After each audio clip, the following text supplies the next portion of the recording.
शांत वादियों से निकलकर भारतीय सिनेमा और राजनीति के इतिहास में अपनी एक अलग और सशक्त पहचान बनाने वाली कंगना रनौत की कहानी किसी फिल्मी पटकथा से कम नहीं है। मंडी जिले के छोटे से गांव भांबला में 23 मार्च 1987 को जन्मी कंगना का शुरुआती जीवन बेहद साधारण और परंपराओं से बंधा हुआ था। उनका परिवार एक प्रतिष्ठित राजपूत घराने से ताल्लुक रखता है, जहां स्वतंत्रता सेनानी और राजनेता भी रहे हैं। हालांकि उनके घर का माहौल काफी रूढ़िवादी था। कंगना ने खुद कई बार साझा किया है कि उनके जन्म के समय परिवार में उतनी खुशी नहीं मनाई गई थी जितनी लड़के के जन्म पर होती है, क्योंकि उनके जन्म से पहले उनके एक भाई का असमय निधन हो गया था और माता पिता बेटा चाहते थे। इसी पृष्ठभूमि ने कंगना के भीतर एक ऐसे विद्रोही और आत्मनिर्भर स्वभाव को जन्म दिया जिसने उन्हें जिंदगी में कभी भी समझौता न करना सिखाया। बचपन में कंगना के माता पिता की इच्छा थी कि वो डॉक्टरी के पेशे में जाएं और समाज में एक सम्मानित नाम कमाएं। इसके लिए उन्होंने चंडीगढ़ से स्कूली शिक्षा पूरी करने के बाद शिमला के साइंस कॉलेज में दाखिला भी लिया और प्री मेडिकल परीक्षा की तैयारी शुरू की। लेकिन नियति को कुछ और ही मंजूर था। जब 12वीं कक्षा की एक यूनिट परीक्षा में वो केमिस्ट्री विषय में असफल हुई तो उनका ध्यान डॉक्टरी की पढ़ाई से पूरी तरह भटक गया। इसी मोड़ पर उन्होंने अपने परिवार के सपनों की बलि चढ़ाने के बजाय अपनी खुद की राह चुनने का फैसला किया। इस निर्णय से उनके और उनके पिता के बीच गहरा विवाद हुआ। पिता ने पढ़ाई और आगे के खर्च के लिए पैसे देने से मना कर दिया, लेकिन कंगना अपने फैसले पर अडिग रहीं। मात्र 16 साल की बेहद कम उम्र में वो अपनी जड़ों को छोड़कर दिल्ली चली आईं। दिल्ली में आकर कंगना ने सबसे पहले मॉडलिंग की दुनिया में अपने कदम रखे। एलिट मॉडलिंग एजेंसी ने उनके अनोखे चेहरे और स्वाभाविक खूबसूरती को पहचान कर उन्हें कुछ प्रोजेक्ट्स दिए। हालांकि मॉडलिंग की दुनिया के चमक दमक के पीछे का खालीपन उन्हें जल्द ही समझ में आ गया और उन्हें लगा कि ये उनका असली ठिकाना नहीं है। इसके बाद उन्होंने थिएटर की राह पकड़ी और प्रख्यात निर्देशक अरविंद गौड़ के अस्मिता थिएटर ग्रुप से जुड़ गईं।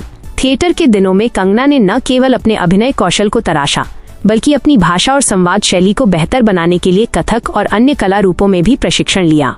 उसी दौरान एक ऐसा मौका भी आया जब नाटक की मुख्य भूमिका निभाने वाले पुरुष कलाकार समय पर नहीं पहुंच सके, तो कंगना ने बिना झिझक पुरुष पात्र की भूमिका खुद निभाई और दर्शकों को चकित कर दिया। इसके बाद अभिनय की बड़ी दुनिया उन्हें मुंबई ले आई, जहां उनका संघर्ष और अधिक कठिन हो गया। मुंबई में शुरुआत में उनके पास रहने के लिए न तो अच्छा ठिकाना था और न ही नियमित भोजन के पैसे।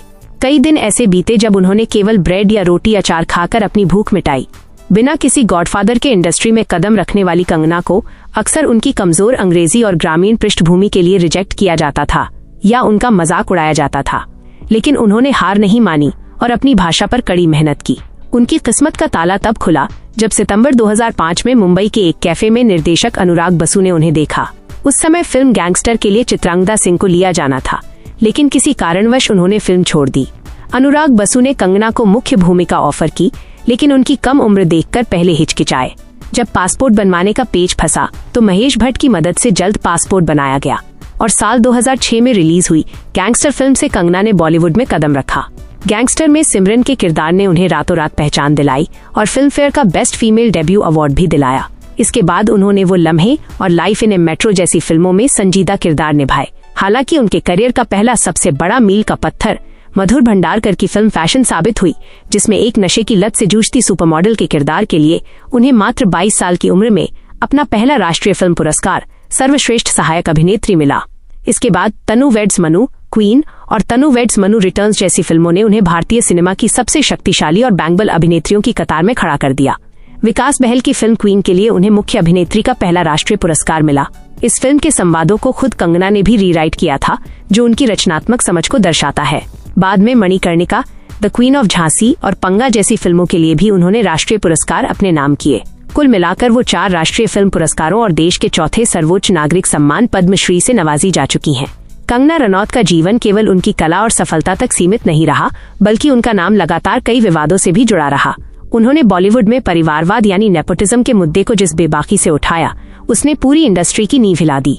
मशहूर चैट शो कॉफी विद करण में खुद करण जौहर के सामने उन्हें नेपोटिज्म का ध्वजवाहक और मूवी माफिया कहकर उन्होंने हिंदी सिनेमा के स्थापित ढांचे को चुनौती दी। इसके अलावा व्यक्तिगत जीवन में आदित्य पंचोली, अध्ययन सुमन और ऋतिक रोशन के साथ उनके रिश्ते काफी विवादों में रहे। ऋतिक रोशन के साथ उनका कानूनी विवाद और ईमेल लीक विवाद वर्षों तक मीडिया की सुर्खियों में रहा। इसके बावजूद उन्होंने किसी का डर या दबाव स्वीकार नहीं किया और हमेशा अपनी बात मुखर होकर रखी। अभिनय के अलावा कंगना ने लेखन, निर्देशन और निर्माण के क्षेत्र में भी अपनी छाप छोड़ी है। उन्होंने न्यूयॉर्क की प्रसिद्ध न्यूयॉर्क फिल्म अकादमी से स्क्रीन राइटिंग का कोर्स किया और मणिकर्णिका तथा इमरजेंसी जैसी फिल्मों का सह निर्देशन व निर्देशन भी किया। वो अपनी शर्तों पर फिल्में बनाने और उन्हें प्रोड्यूस करने के लिए मणिकर्णिका फिल्म्स नाम से अपना प्रोडक्शन हाउस भी चलाती हैं। उनकी सोच और व्यक्तित्व का विस्तार केवल कला तक सीमित नहीं रहा। सिनेमा के शिखर को छूने के बाद कंगना ने सार्वजनिक जीवन में एक और बड़ा कदम उठाया और राजनीति के मैदान में उतरी। भारतीय जनता पार्टी के टिकट पर अपने गृह राज्य हिमाचल प्रदेश की मंडी लोकसभा सीट से 2024 के आम चुनावों में उन्होंने भारी मतों से जीत दर्ज की और संसद में कदम रखा। हिमाचल की एक आम लड़की से लेकर राष्ट्रीय पुरस्कार विजेता अभिनेत्री, बेबाक विचारवादी और फिर संसद सदस्य बनने तक का कंगना रनौत का सफर इस बात का प्रमाण है कि यदि इच्छा शक्ति मजबूत हो तो समाज की पुरानी दीवारों और इंडस्ट्री के स्थापित नियमों को तोड़कर